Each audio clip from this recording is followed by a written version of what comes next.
Bismillahirrahmanirrahim. Assalamualaikum warahmatullahi wabarakatuh. Alhamdulillahirabbil alamin wa bihi nasta'inu ala umuri dunya waddin. Asyhadu an la ilaha illallah wahdahu la syarika lah wa asyhadu anna Muhammadan abduhu wa rasuluh. Fa usalli wa usallimu ala Muhammad wa ala alihi wa ashabihi ajma'in, amma ba'd. Faqala ta'ala fi kitabil karim, a'udzu billahi minasyaitonir rajim, wa ma ataakumur rasulu fakhudhuhu wa ma nahakum anhu fantahu wa taqullahu innallaha syadidul iqab. Shadaqallahu adzim. Para jamaah, beberapa pekan lagi kita akan memasuki bulan suci Ramadan. Karena itu pagi ini saya ingin mengajak untuk mengingat-ingat kembali tentang amalan-amalan apa yang utama yang seharusnya kita lakukan pada saat kita masuk di bulan Ramadan. Paling tidak ada 7 amalan ini yang memungkinkan untuk kita lakukan. Yang pertama adalah berpuasa, kedua qiyam Ramadan atau tarawih ketika tadarus Al-Quran, yang keempat bersedekah, yang kelima i'tikaf dan menyambut Lailatul Qadar, yang keenam umrah, dan ketujuh zakatul fitri. Yang pertama tentang puasa, para jamaah, kita diingatkan kembali bahwa ibadah puasa ini, puasa Ramadan atau Shaum Ramadan atau Siam Ramadan adalah kewajiban, bukan sekedar anjuran tapi kewajiban. Artinya setiap muslim yang sudah cukup usia atau balik maka diwajibkan untuk melaksanakan ibadah puasa. Yang perlu kita tekankan tentang ibadah puasa ini adalah yang pertama, ibadah puasa yang seperti apa yang kita dituntut itu. Di sini ada hadis dari Nabi, hadis sahih dari Al-Bukhari dan Muslim, bahwa ibadah puasa yang benar-benar bernilai dan punya dampak positif adalah puasa yang dilakukan atas dasar iman. Artinya atas dasar iman itu kita berpuasa bukan karena tradisi. Banyak orang puasa karena tradisi. Ya misalnya, lah posen ke posen, wah usumi poso masuk ke poso, kaisin, itu namanya puasa karena tradisi. Tapi kalau kita menjawab, oh iya, ini perintah Allah puasa, nah itu baru iman atas dasar beberapa ayat Al-Quran dan juga hadis Nabi. Nah di hadis Nabi ini dipertegas, man shoma ramadhana imanan, siapa yang puasa Ramadan atas dasar iman wahtisaban. Wahtisaban itu kebanyakan ulama cenderung artikan ya, karena mengharap pahala dari ridha Allah.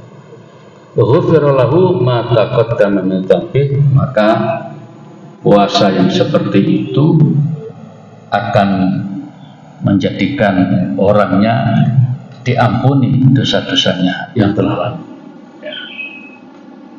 Berarti di sini ada hal yang bisa kita pahami, puasa itu termasuk bersih diri, dosanya diampuni. Ya. Jadi semakin bagus puasanya, maka orang itu bisa semakin bersih dari dosanya. Nah, para jamaah, sedikit mengingatkan kembali tentang syariat ibadah puasa. kita diingatkan bahwa setiap malam ketika kita hendak berpuasa itu, terutama pada saat dini hari menjelang subuh, kita diperintahkan makan sahur. Jadi kita berniat kemudian makan sahur. Jadi niat itu diusahakan setiap malam, walaupun di beberapa pandangan termasuk di Muhammadiyah membenarkan puasa Ramadan itu niatnya di awal bulan. Jadi kalau nanti puasa kita tanggal 11 bulan Maret, 10 malam 11 itu kita tarawih pertama itu sudah bisa menanamkan niat bahwa kita berniat untuk berpuasa Ramadan selama 1 bulan. Tidak usah menyebut berapa hari, selama 1 bulan. Itu aja, beres. Nanti apakah 29 atau 30, pokoknya 1 bulan. Nah, baik juga setiap hari, setiap malam kita berniat puasa. Ada hadis yang mengatakan barang siapa malam tidak berniat puasa, maka dia dianggap tidak berpuasa. Ada hadis seperti itu. Nah, kemudian ada juga ulama yang kemudian mencoba mempermudah pemahaman dan pelaksanaan. Kalau ada orang di malam itu, terutama waktu dini hari, kok makan sahur, hakikatnya dia sudah niat puasa. Ya. Jadi orang makan sahur itu sebenarnya sudah niat puasa. Dan niat puasa itu tidak perlu dilahirkan, tidak perlu dilesankan. Misalnya nawaitu shoma ghadin an ada'i fardhi syahri ramadhana hadhihi sanah li ta'ala, tidak harus begitu.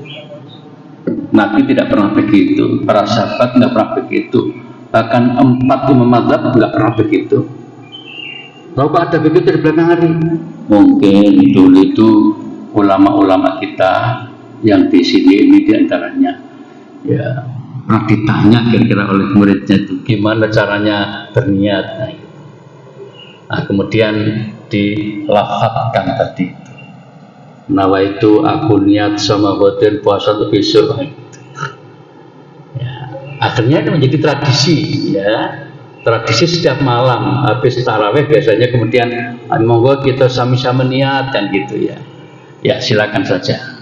Saya kira tidak ada salahnya itu, tapi tidak dianjurkan. Ini penting ya. Jadi kita tidak perlu menyalahkannya seperti itu, tapi itu tidak dianjurkan dalam syariat. Kalau ada ulama yang menganjurkan, mungkin berlaku untuk orang yang agak kesulitan niat tanpa melisankan. Jadi ada orang yang sholat juga itu nek mau usuli rasanya durung niat. Ya, kita berikan kesempatan bagi mereka yang masih seperti itu pada posisi peletakan cara niatnya. Nah, yang jelas bahwa Nabi sendiri, para sahabat seluruhnya tidak ada yang pernah berniat dengan nawaitu samawati. Kalau sholat usolli fardhu dan sebagainya itu tidak. Jadi kalau kita kembali pada tuntunan Rasul, niat itu fil qalb. Semua ulama sepakat niat itu intinya di hati. Nah, sampai tadi ada ulama mengatakan kalau orang pada waktu dini hari kok makan sahur, lah boleh makan sahur, itu hakikatnya sudah niat puasa. Dan niat puasa niat apa yang menurut mangan kan gitu. Kecuali orang yang perjalanan jauh kemudian kelaparan jadi itu mampir semangan sih gitu. Tapi udah aku makan sahur gitu, nah itu sudah hakikatnya sudah. Dan makan sahurnya sangat ditekankan. Nabi bersabda, tasaharu fa inna fis sahur barakah. Jadi makan sahurlah, karena dengan makan sahur itu nanti ada keberkahan. Artinya kita ya apa usahakan tetap bisa makan sahur ya. Selain tadi punya nilai niat langsung tadi itu. Dan tentang makan sahur ini, seandainya suatu saat kita masa perut kok gak enak kabeh gitu, makanan nggak polu misalnya, ya paling tidak minum air tawar atau mungkin teh hangat atau apalah, pokoknya ada yang masuk pada saat itu. Nah, niat kita adalah mengikuti sunnah Rasul, ya makan sahur. Kemudian para jamaah, setelah itu kita berpuasa mulai subuh sampai dengan maghrib. Jadi gampangannya begitu. Azan subuh sampai dengan azan maghrib, atau waktu subuh sampai waktu maghrib. Jam berapa jam itu? Nah, mulai kalau selain subuhnya kan jam kurang lebih 4:30, kurang dikit ya. Jam 4:16 ditambah dengan 8. Kalau di Muhammadiyah dapat tambahan waktu 8 menit. Ya, jadi 16 tambah 8, 24 atau 25. Jadi jam 4:25 itu pada saat itu baru kita mulai tidak makan dulu. Tapi waktu ini kan bergeser terus dari waktu ke waktu. Nah, pada saat itu hingga nanti maghrib. Nah, maghrib sekarang ini agak panjang waktunya, yaitu hampir jam 6 ya. Hampir jam 6 maghribnya. Nanti bisa maju-maju sampai jam 5:25 atau berapa. Kita sekarang ini mendekati jam 6. Nah, para jamaah, pada saat puasa itu yang penting, ini saya sampaikan dulu, yang perlu kita tekankan lagi dalam diri kita adalah belajarlah puasa yang benar. Jangan dikira kalau kita sudah puasa ping selikur itu terus pinter itu, enggak. Saya puasa sudah lebih 50 kali. Karena usia saya sudah 62 sekarang. Anak-anak sudah dilatih puasa dulu kan. Mulai TK sudah disuruh puasa oleh orang tua. Jadi kalau saya ngitung itu udah lebih 50 kali puasa. Puasa Ramadan. Ya. Itu tidak otomatis kemudian mesti habis puasanya. Enggak. Karena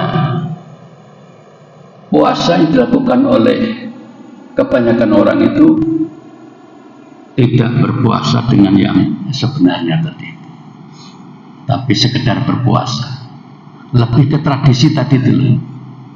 Kenapa puasa? Ya malah puasa waktu itu puasa. Nah, puasa sebenarnya seperti apa? Imam Al-Ghazali menarik sekali menurut saya. Dan ini penting untuk kita camkan, kita hayati. Beliau mengatakan, wala tadhunnu idza sumta anna shauma huwa tarku ta'am wasyarab wal waqa faqat. Jadi ketika Anda berpuasa itu sebenarnya tidak cukup hanya sekedar tidak makan, tidak minum, tidak berhubungan suami istri, tambah lagi tidak merokok. Ulama nggak ada sebutan rokok sama sekali. Mungkin zaman itu belum ada rokok ya. Ya, saya tidak tahu itu mulai kapan rokok ditemukan itu ya. Nah, ini ketika Imam Ghazali menulis ini nggak disebut rokok itu. Yang disebut hanya makan, minum, berhubungan sama istri. Kebanyakan fikih di situ. Nah, di belakang hari kemudian ketika sudah ada rokok, lalu ulama menambahi juga itu. Jadi puasa itu tidak makan, tidak minum, tidak berhubungan istri, tidak merokok, dimulai subuh sampai maghrib. Itu puasa dasar. Puasa dasar. Belum puasa yang sesungguhnya. Ibarat ada lahir ada batin, itu baru puasa lahir. belum masuk batin. Padahal kita puasa itu harus masuk wilayah batin. Apa maksudnya? Nah, mari kita lihat keterangan Al-Ghazali. Imam Ghazali mengingatkan sabda Nabi. Mengapa Imam Ghazali kok mengatakan bahwa itu nggak cukup? Itu ingat sabda Nabi. Kamin so'imin laisa lahu syiyami ila jum'atus. Berapa banyak orang yang puasa tapi nggak dapat apa-apa, hanya merasa lapar, dahaga itu tok ketika puasa. Kalau hanya 3 hal ini tadi yang jadi perhatian, nggak dapat apa-apa dia. Karena musom, tetapi yang namanya puasa sejati itu adalah selain tadi itu bikafil jawarih kuliha, menahan, mengendalikan seluruh anggota badan ini amma yakrahullah ta'ala, dari segala hal yang tidak disukai oleh Allah. Jadi apa yang tidak disukai itu ditinggalkan. Jadi selain tidak makan, tidak minum, tidak berpikir adalah, nah, dikatakan diri adalah Ghazali bal yang bagi antafadul ain an nazar lil makari, mengendalikan mata ya, dari melihat yang tidak baik. Kemudian wal lisan anutqi bima la ya'ni, mengendalikan mulut atau lidah dari bicara yang tak berguna, apalagi yang jelek ya. Wal udhun anil istima' ila ma haramullah, dan mengendalikan telinga dari mendengar yang diharamkan. Disebut 3 ini anggota badan di situ yang pokok itu. Mengendalikan mulut, mengendalikan mata, mengendalikan telinga. Puasa juga harus itu. Puasa itu artinya kan, aslinya kan al-imsak. Ini ulama-ulama sepakat namanya itu al-imsak, menahan, mengendalikan. Nah, jadi mengendalikan mulut, hati-hati ojo sampai ngomong sembarangan. Mengendalikan mata, ojo sampai tinggu ndelok sing nggak kena. Mengendalikan telinga, jangan sampai digunakan untuk mendengar hal-hal yang diharamkan. Nah, jadi para jamaah, inilah yang diinginkan oleh Al-Ghazali dalam kitab Bidayatul Hidayah, juga nanti di Ihya Ulumuddin. Jadi puasa itu ada unsur zahir, ada unsur batin. Puasa lahir, puasa batin. Ini maksud saya yang perlu kita perhatikan. Para jamaah yang sedang bicara ini juga belajar untuk itu, karena tidak mudah, maka kita harus saling mengingatkan. Jauh-jauh mumpung bulan Ramadan. Jadi kita perlu mempersiapkan diri, termasuk mental. Ya, kebanyakan orang sukses di yang 3 tadi di atas itu yang doer saja, masih puasa dasar, belum puasa tingkat lanjut, apalagi tingkat tinggi gitu ya. Kalau Ghazali kan punya istilah puasa awam, puasa spesial, dan puasa sangat spesial. Khos, khos, akan gitu. Itu tingkatan-tingkatan yang menggambarkan ya puasa yang hanya zahirnya, lah kemudian puasa tingkat kedua juga puasa batin ini. Kalau tidak yang kedua ini kita usahakan. Nah, Allah itu Maha Pengampun, Maha Penyayang. Jadi suatu saat kok kita ini kurang tepat atau belum mencapai titik yang kita inginkan itu, Allah Maha mengampuni dan memaafkan. Jadi yang penting kita usaha dulu untuk bisa ke sana. Nah, para jamaah, begitulah yang harus kita lakukan mulai subuh sampai maghrib. Mulai subuh sampai maghrib. Begitu subuh kita ke masjid. Wah, kita sudah menata hati, mengendalikan mata, mengendalikan mulut, mengendalikan telinga. Yang agak susah juga itu adalah ngomong, ojo ngomong sembarangan. Nah, oke lah, itu sekilas untuk sudah mengingatkan. Kemudian para jamaah, begitu kita waktunya buka puasa, nah ini juga penting untuk kita terapkan. Jadi begitu kita mendengar azan, atau mungkin kita punya jam yang menjelaskan bahwa waktu maghrib telah tiba. Jadi yang pokok itu bukan azannya ya, tapi masuknya waktu maghrib. Nah, kalau sekitar kita ini karena mayoritas muslim ditandai dengan suara azan itu, sehingga enak ya kita, walaupun nggak lihat jam gitu, oh udah maghrib gitu kan gitu. Nah, begitu kita mendengar azan, yang pertama bukan sholat, tetapi berbuka puasa. Ini kadang-kadang orang, mana lebih penting, sholat apa makan? Kan gitu. Bukan itu persoalannya. Nabi ngajari seperti apa? Ketika ada azan maghrib itu, di saat puasa sebelumnya itu, Nabi ngajar apa? Sholat atau makan? Jawabannya apa? Berbuka dulu. Nah, berbuka itu kan macam-macam. Ada yang hanya minum saja, ada yang minum dan makan kecil, ada yang makan kecil dan besar sekaligus. Tergantung sikonnya. Tergantung sikonnya itu. Nah, yang penting kita adalah, oh Nabi justru menganjurkan berbuka dulu, bukan persiapan sholatnya. Nah, sholat itu nanti.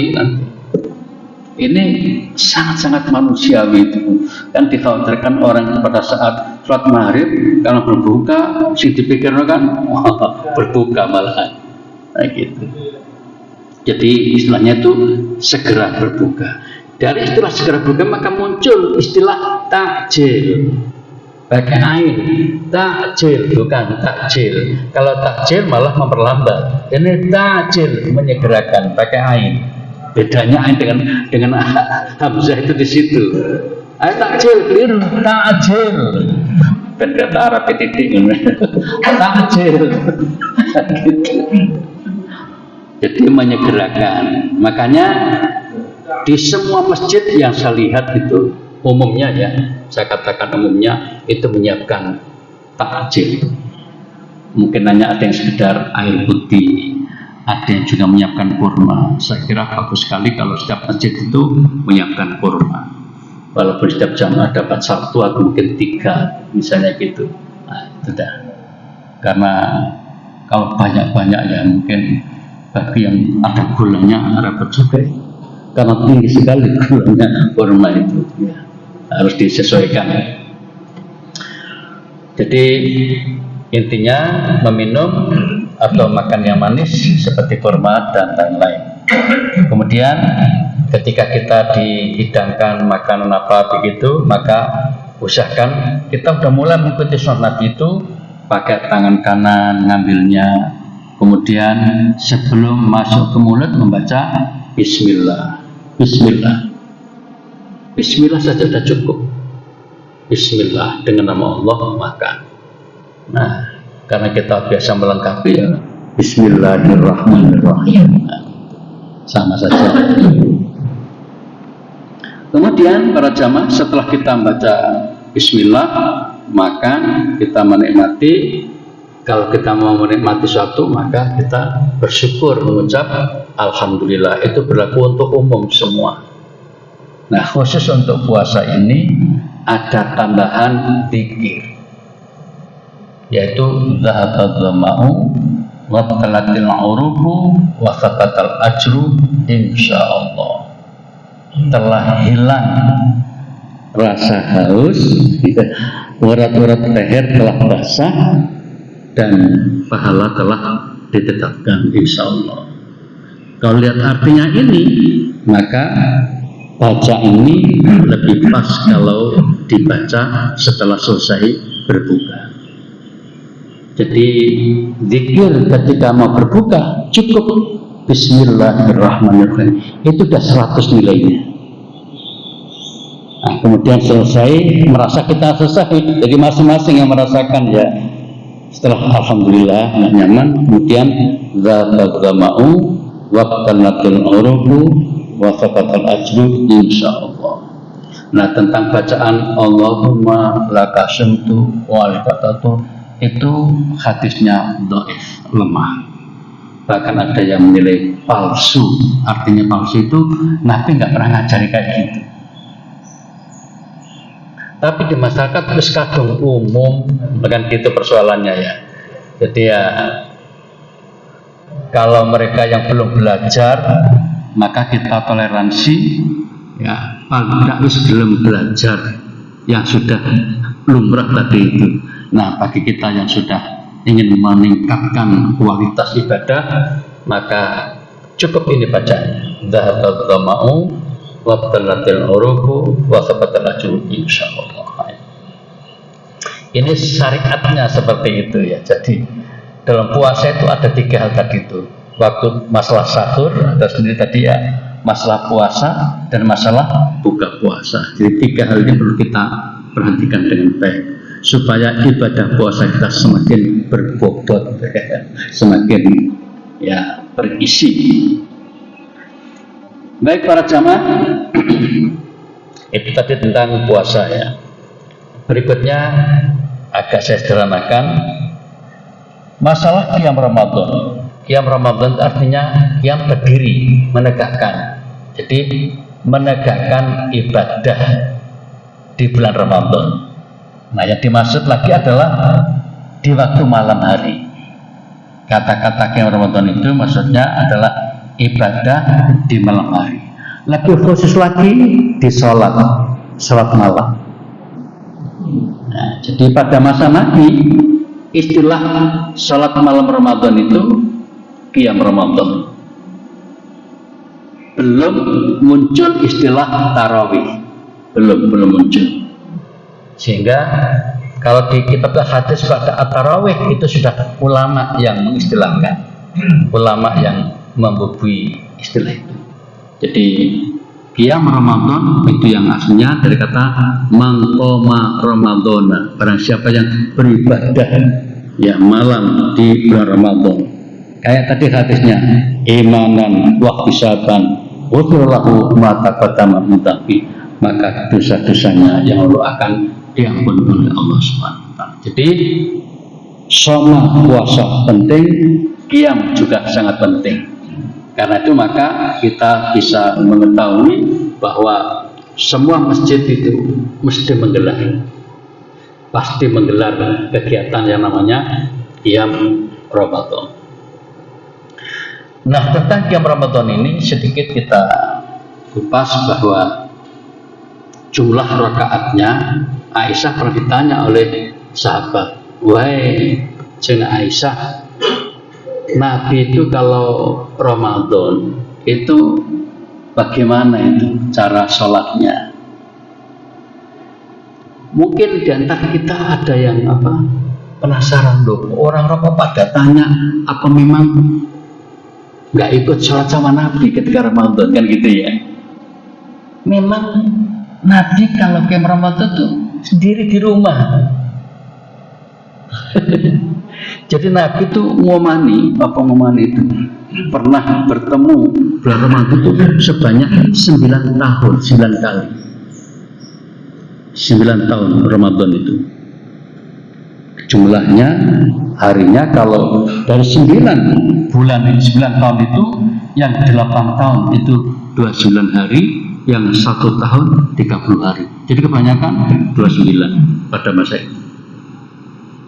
Nah, yang menarik dari 9 tahun itu, Nabi kalau sholat malam Ramadan di rumah hanya 1 atau 3 malam saja pernah mencoba di masjid, keberuduk berjamaah.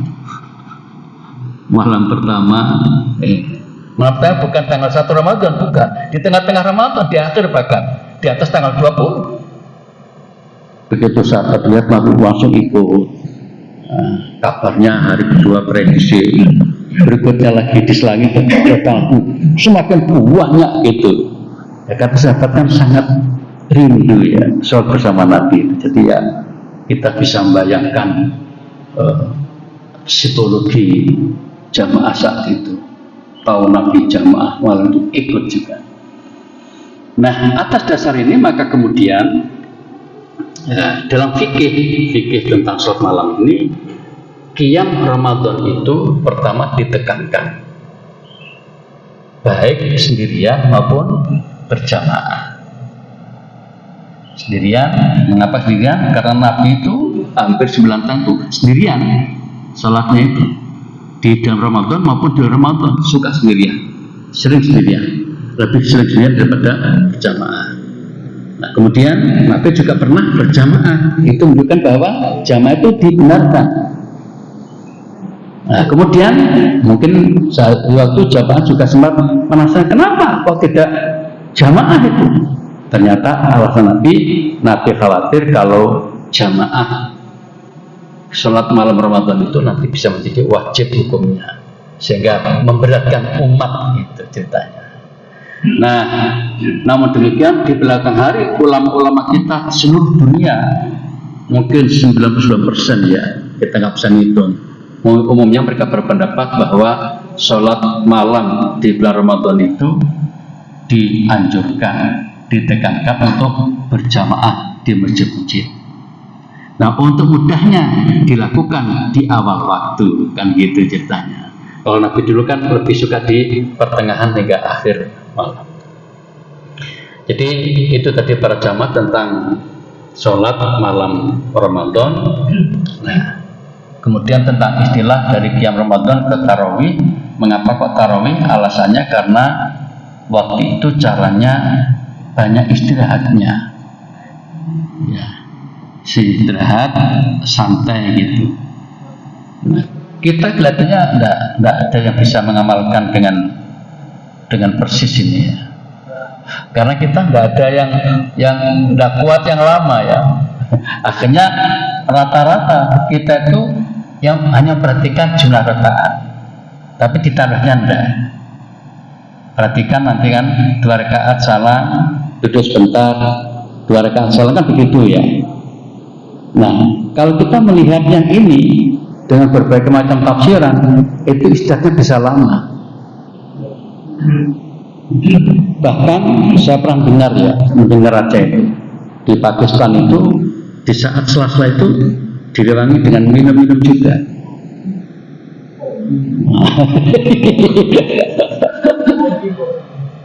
Kalau di sekitar kita mungkin kalau air putih biasa ya, mungkin saking lamanya itu jadikan bisa lalu haus itu. Tapi kalau kita hanya sebentar, setengah jam, masa pakai minum juga gitu kan. Jadi kalau kita ingin mencoba menyiapkan minuman, beritahu nanti sholatnya 4 jam gitu. Selain lama, jadi mengapa istirahatnya lama? Karena tadi berdirinya juga lama. Jadi wajar kalau istirahatnya agak lama gitu, kira-kira begitu. Kenapa kalau zaman Nabi itu sekitar 11 rakaat, kemudian di belakang hari ada informasi menambah menjadi 23. Di belakang hari ada lagi menambah menjadi 36 sampai 41. Bahkan ada yang mencoba sampai 100 rakaat.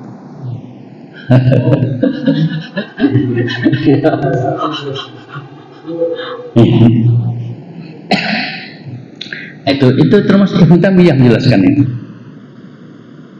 Jadi ini bukan sunnah atau bukan sunnah, tapi realitas di masyarakat yang pernah mengamalkan seperti itu. Jadi jangan kalau ada teman kita yang 23, memang ada suatu masa yang mengamalkan 23. Tapi belum pernah dengar ya yang mengamalkan 40 ya. Mungkin di tempat lain kita nggak tahu. Nah, di situ. Nah, 11 rakaat itu ternyata sangat bervariasi. Jadi kita diberi kelonggaran, ada yang 4 rakaat sekali salam, 4 rakaat sekali salam, kemudian 3 rakaat sekali salam. Ini yang dulu pernah populer. Kemudian ada lagi yang 2 rakaat sampai 5 kali, lalu witirnya 1 rakaat. Dan yang agak banyak yang sekarang ini adalah duanya 4 kali, witirnya 3 rakaat. Ya. Baik, itu sedikit tentang qiyamul lail atau qiyam Ramadan atau sholat at-tarawih. Nah, kemudian yang ketiga para jamaah, ini sudah masuk isyraq ya. Nanti kita tambah sekitar 10 menit supaya kita bisa langsung sholat sunnah isyraq ya. Jangan lupa di bulan Ramadan tadarus Al-Quran. Tadarus artinya belajar membaca Al-Quran. Kata-kata belajar itu jangan diartikan dari tidak bisa ke bisa. Bisa juga dari bisa menjadi lebih bisa. Gitu. Dari baik menjadi semakin baik. Nah, kata tadarus itu darosa, saling belajar. Sehingga baru layak disebut tadarus kalau di situ lebih dari 1 orang. Jadi ada yang membaca, ada yang menyimak. Itu baru namanya tadarus. Kalau sendirian ya qiraatul Quran, membaca saja. Sama-sama baik, tapi tadarus tentu lebih baik.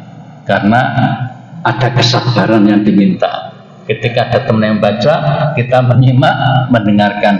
Dan menyimak itu jangan kemudian wis maca, aku tak santai dhisik gitu, enggak menyimak, itu enggak menyimak. Harusnya benar-benar ada membaca, ada yang menyimak. Tujuannya apa? Namanya orang itu kan enggak ada yang sempurna ya. Bisa keliru AIU-nya. Makanya menyimak tadi membetulkan. Itulah keistimewaan tadarus itu.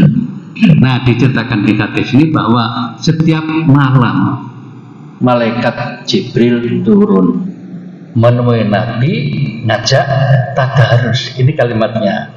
Wa kana yalqahu fi kulli lailatin. Jadi setiap malam Jibril menemui Nabi min Ramadan fayudarus Al-Quran, kemudian mengajak tadarus Al-Quran di situ. Jadi kalau mbak-mbak kita lalu mengatakan ayo tadarus, ini hadisnya. Istilah tadarus dari sini. Hadis Bukhari Muslim. Tadarus.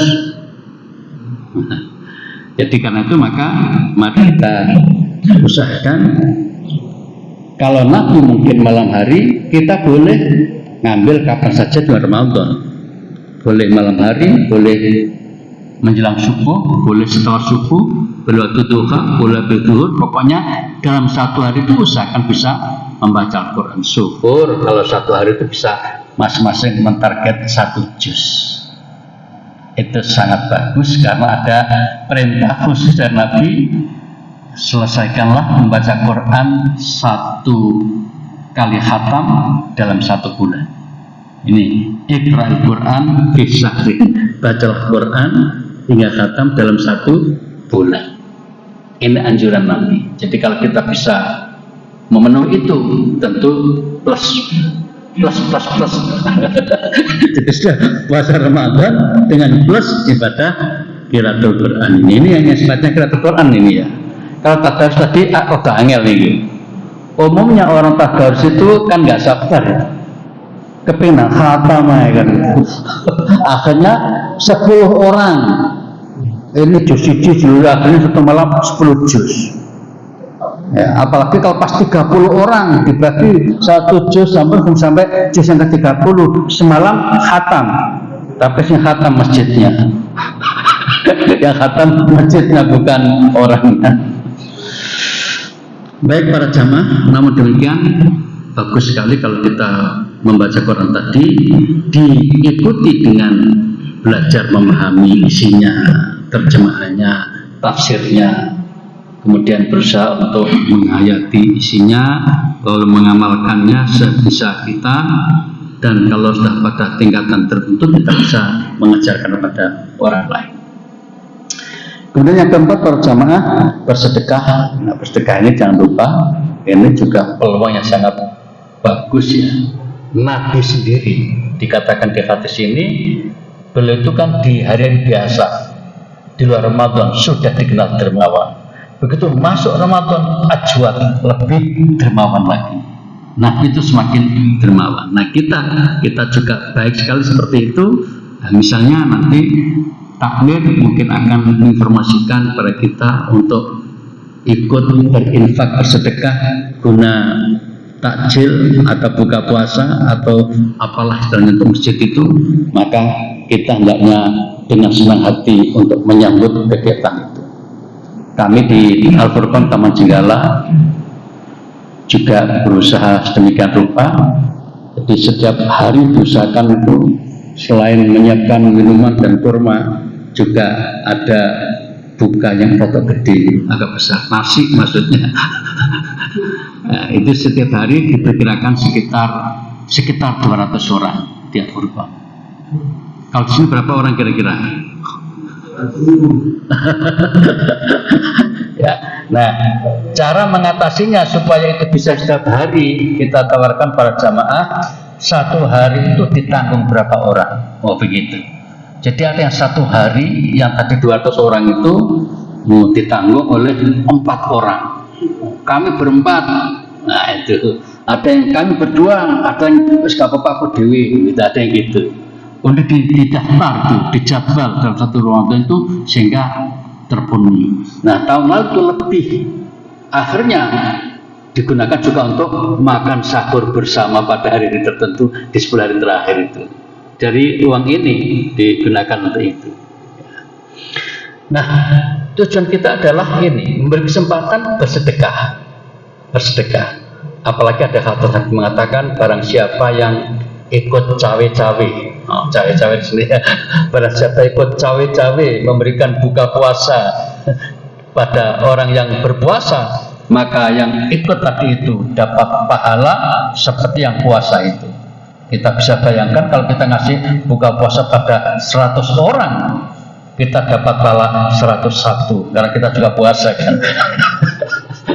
Ada semakin banyak pula pahala. Ini untuk mengembirakan kita supaya kita gemar bersedekah. Selain itu jangan lupa berbagi pada fakir miskin. Nang gara-gara lagi buka puasa atau kemudian fakir miskin nggak ingat. Padahal fakir miskin itu kajian sekali. Kalau dah Idul Fitri itu banyak yang dikejari itu orang pada pusnas-pusnas begini itu, kami yang fakir miskin tidak bisa apa-apa kan begitu. Jadi harus berbagi. Nah, kemudian para jamaah pada saat 10 hari terakhir usahakan kita bisa melakukan i'tikaf. I'tikaf ini maksudnya berdiam diri tinggal di masjid. I'tikaf itu artinya begitu. Nah, yang utama para jamaah, tapi mohon maaf saya belum berhasil mengamalkan ini. Yang utama adalah 10 hari kali 24 jam. Jadi kalau kita ingin i'tikaf yang sempurna 10 hari kali 24 jam, maka harus izin keluarga. Dek, mulai Ramadan ini aku masjid aja kau sambil mulai. Berarti kerjanya betul cuti kan gitu. Nah itu angel itu. Tapi di sisi lain di beberapa hadis juga dan difahami oleh para ulama fikih ada kelonggaran yang dalam pengertian 10 hari kali 24 jam itu. Jadi misalnya kita sudah niat i'tikaf penuh ya, tiba-tiba ada berita keluarga, Pak, anaknya sakit, perlu dibawa ke rumah sakit. Kita boleh keluar, kemudian mengantar anak sampai rumah sakit sampai selesai, disuntik lama selesai, dibawa pulang, habis itu kembali lagi ke masjid. Itu masih dihitung 24 jam. Itu dianggap darurat. Nah, termasuk juga pas di masjidnya gak siap ngasih buka puasa dan makan sahur, boleh pulang untuk makan sahur. Kalau kembali lagi ke mana, atau keluarganya diminta apa, ngirim ke masjid kalau ada yang ngirim. Kalau nggak ada terpaksa tadi itu pulang hanya untuk makan sahur kembali ke masjid. Jadi seluas, sefleksibel itu aturan syariat dalam i'tikaf yang 24 jam tadi. Nah, kemudian yang lebih longgar lagi adalah jika 24 jam dalam satu hari itu tidak bisa, bolehlah i'tikaf dengan cara part time. Sebagian waktu ini hampir 99,9% kita itu di situ ya. Nah, faktanya nih ada yang setelah taraweh pulang dulu, mungkin masih ngindo, orang Jawa bilang makan lagi ngindo. Kemudian mungkin jam 10 atau jam berapa, atau bahkan jam 1 baru masuk sini sampai jam subuh atau sampai subuh ya. Habis subuh pulang lagi ya. Jadi itikaf beberapa jam itu juga dibolehkan. Bahkan 1 jam aja boleh. Ini jadi luasnya pemahaman ulama kita terkait dengan masalah itikaf ini. Nah, ini agar disempatkan. Kemudian jangan lupa di antara hari-hari itu, karena Nabi memberikan informasi di tanggal-tanggal ganjil nanti ada peluang turunnya Lailatul Qadar, maka sempatkan untuk menyambut Lailatul Qadar. Dan jangan lupa dengan membaca doa yang penting seperti ajar Nabi pada Aisyah sang istri, bacaan Allahumma innaka afuwun tuhibbul afwa fa'fu anni. Ini penting untuk kita baca supaya ya top gitu, dapat Lailatul Qadar. Kita baca ini sehingga intinya apa? Kita akan dari Lailatul Qadar itu mendapatkan pengampunan dari Allah Subhanahu wa taala, sehingga kita termasuk orang yang sukses. Jadi di antara tanda kesuksesan besar bagi orang puasa adalah mendapatkan pengampunan itu. Kita punya niatan di situ. Kita berpuasa, salah satu dan pokoknya adalah untuk mendapatkan pengampunan. Tadi saya silakan bersih-bersih. Kemudian yang keenam, umroh. Ya, umroh ini bagi yang berkemampuan ya. Tapi ini penting untuk kita sampaikan karena Nabi memberikan pernyataan yang luar biasa. Barang siapa umroh di bulan Ramadan, itu kata Nabi, maka orang itu akan dapat pahala seperti haji bersama aku. Itu pernyataan Nabi. Dan itu hadisnya Sahih Bukhari. Ya ini, fa inna umratan, bahwasanya umroh di Ramadan, tidak di Ramadan, takdi hajat, maka nimbangi pahalanya seperti haji bersama aku. Pada Nabi itu hajinya 1 kali selama hidupnya. Jadi pahalanya sangat besar, sahabat-sahabat yang bisa mendampingi beliau saat itu. Nah kita yang nggak semasa beliau umroh Ramadan itu punya pahala yang sebesar itu. Jadi maksud saya begini, barangkali di antara kita, di antara panjenengan ada rencana umroh gitu misalnya ya, pilihlah Ramadan kalau bisa milih. Kadang-kadang uang kita itu kan munculnya tidak bulan Ramadan, sehingga ya sudah bulan apa saja boleh gitu ya umroh. Tapi andaikan kita bisa memilih, pilihlah di bulan Ramadan. Regani rada orang didik, biasanya itu begitu, agak beda dan kesannya luar biasa. Dan yang terakhir para jamaah, zakat fitri ini sudah biasa kita laksanakan. Nah, ada pandangan yang baru dari Masjid Tarjih itu. Jadi selama ini kebanyakan kita, saya sendiri sejak kecil dipahamkan bahwa namanya zakat fitri itu mengeluarkannya itu paling lambat sebelum sholat Id. Dan juga pemahaman pembagiannya juga sebelum sholat Id, kan gitu dulu itu. Nah sekarang mulai 21 kemarin itu Masjid Tarjih membuat keputusan bahwa untuk distribusi zakat fitri boleh dilakukan setelah Idul Fitri. Wah ini pendapatnya agak lumayan. Untuk takmir dapat kemudahan kan? Dulu bisa dibayangkan, kami kan juga sama takmir di Al-Furqan ini. Jadi masih saja malam Idul Fitri orang takbir itu masih menyerahkan zakat Fitri jam 10 malam. Loh kapan kita baginya itu kan? Akhirnya nyari mobil backup, ayo kita antar ke panti sana gitu. Malam-malam itu. Ya jadi cukup merepotkan ya. Lah kita kan nggak bisa menyalahkan pada yang mengeluarkan. Mungkin sempatnya dia baru malam itu kan ya, baru sempat. Akhirnya yang menarik di Masjid Tarjih sejak tahun 2021 itu bahwa mengeluarkan membagi ya itu boleh setelah Idul Fitri. Bahkan di Tarjih itu sudah ditentukan setahun, terutama guru-guru yang ada kurang pendapatannya itu, jadi setiap bulan dapat bagian sekian, itu dari zakatul fitri itu Muhammadiyah. Demikian para jamaah yang bisa disajikan pada pagi hari ini. Intinya adalah mari kita mulai mengingat-ingat kembali tentang amal-amal utama di bulan Ramadan yang bisa kita lakukan, dengan harapan selain kita mengingatkan kembali pada diri kita, mudah-mudahan kita diberi keringanan dan kemudahan untuk mengamalkan semua ini dengan sebaik-baiknya. Terima kasih atas kebersamaannya. Mari kita akhiri dengan doa kafatul majlis. Subhanakallahumma wa bihamdika asyhadu an la ilaha illa anta astaghfiruka wa atubu ilaik. Terima kasih. Mohon maaf. Assalamualaikum warahmatullahi wabarakatuh.